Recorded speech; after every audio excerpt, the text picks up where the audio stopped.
నియమించుకున్నాం. Professor పురుషోత్తంని విద్యా కమిషన్లో ఈరోజు నియమించడము అని అంటే వారు చదువుకున్నారు కాబట్టి. ఇలా విద్యా కమిషన్ను మొట్టమొదటిసారి తెలంగాణ రాష్ట్రంలో ఏర్పాటు చేసుకుంటే అక్నూర్ మురళి ఐఏఎస్ ఆఫీసర్ని దానికి నియమించడం అంటే, ఒక చారగొండ వెంకటేష్ని ఈ యూనివర్సిటీ విద్యార్థిని అందులో సభ్యుడిగా వేసినామంటే ఈరోజు వాళ్ళు చదువుకున్నారు, చైతన్యం ఉన్నది కాబట్టే ఈ సమాజానికి ప్రయోజనం చేకూరాలి అని ఈరోజు బాలలక్ష్మికి కూడా అవకాశం ఇచ్చినామంటే ఈ ఉస్మానియా యూనివర్సిటీ విద్యార్థిని. ఈరోజు దయాకర్ ఇక్కడ ఎమ్మెల్సీ అయి కూర్చున్నాడంటే ఇక్కడ చదువుకొని ఇక్కడి నుంచి రాణించిన విద్యార్థులు వీళ్ళందరూ.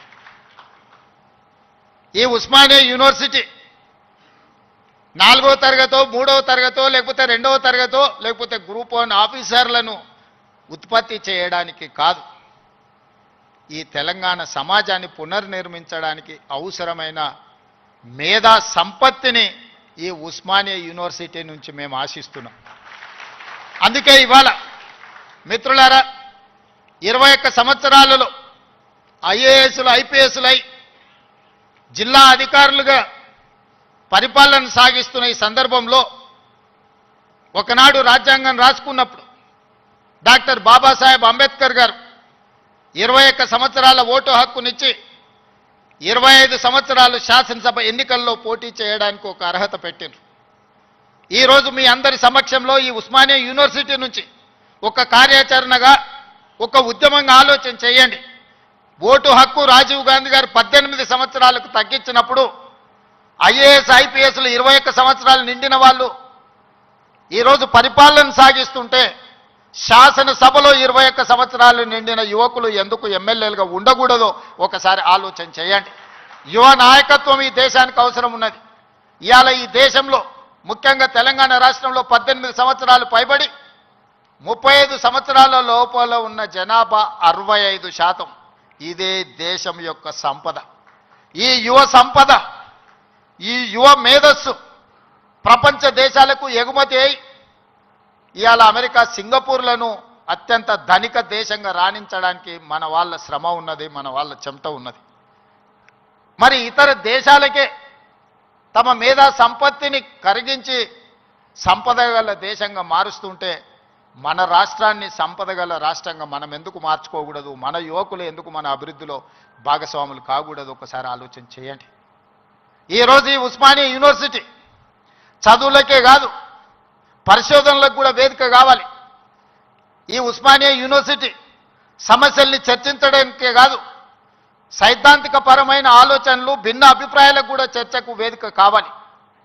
సామాజిక సమస్యల్ని పరిష్కరించుకోవడానికి కూడా ఇక్కడ చర్చలు జరగాలి, సిద్ధాంతపరమైన చర్చలు జరగాలి, సాంకేతికపరమైన చర్చలు జరగాలి. వీటి ద్వారా సమాజానికి మేలు ఒనగూరాలి. ఈరోజు మనకు నచ్చని సిద్ధాంతం ఉంటే చర్చించడానికి మనం సిద్ధంగా లేం. అసహనం పెరిగిపోయింది. నచ్చని సిద్ధాంతం ఉంటే చర్చించడం ద్వారా ఆ సిద్ధాంతంలో ఉన్న లోపాన్ని లేవనెత్తి చూపించడం ద్వారా వాళ్ళను ఒప్పించి చర్చల ద్వారా ఓడించి రాణించాలి. కానీ వాళ్ళని అణిచివేసో లేకపోతే వాళ్ళ మీద మన అధికారాన్ని ఆధిపత్యాన్ని ప్రదర్శించడం ద్వారా ఎక్కువ కాలం ఇది సాగదు. అందుకే ఈరోజు తెలంగాణ రాష్ట్రంలో 2వ ముఖ్యమంత్రిగా నేను బాధ్యత చేపట్టిన తర్వాత పొట్టి శ్రీరాములు యూనివర్సిటీగా ఉన్న తెలుగు యూనివర్సిటీకి ఆనాడు పాత్రికేయ సంపాదకుడుగా మేధావిగా నిజాం రజాకర్ల నుంచి విముక్తి కలిగించిన పోరాటంలో పాల్గొన్న సురవరం ప్రతాప్ రెడ్డి గారి పేరును తెలుగు యూనివర్సిటీకి మనం పేరు పెట్టుకోవడం జరిగింది. మన స్ఫూర్తి ప్రదాతలు వాళ్ళు. IIHT Indian institute of handloom టెక్నాలజీకి కొండా లక్ష్మణ్ బాపూజీ గారి పేరు పెట్టుకున్నాం మనం. మహిళా యూనివర్సిటీ తెలంగాణలో ఉన్న ఏకైక మహిళా యూనివర్సిటీ.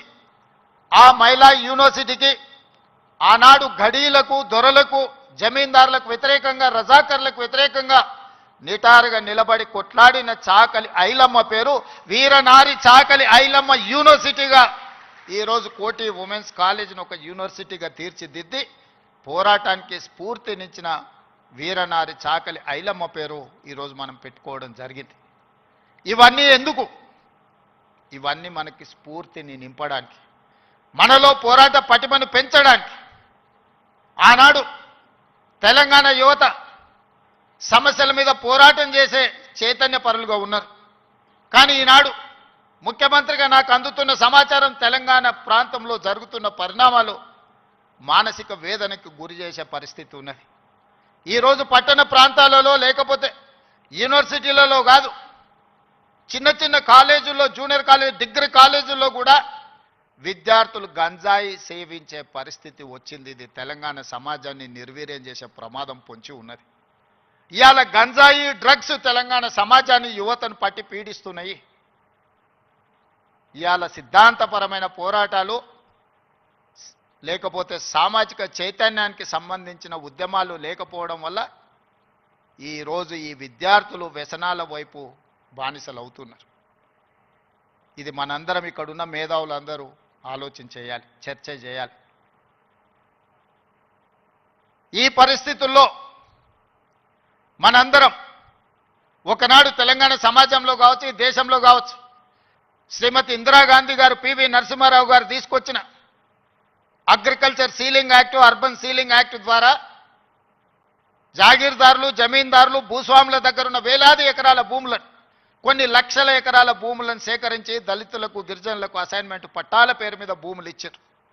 ఆనాడు గ్రామాలలో భూమి ఉండడం, ఆత్మగౌరవం, వ్యవసాయం చేయడం ఆ కుటుంబానికి గుర్తింపుగా ఉండి ఆనాడు ప్రభుత్వాలు ఇందిరమ్మ పేరు మీద అసైన్మెంట్ భూములను పేదలకు లక్షలాది ఎకరాలు పంచారు. ఆ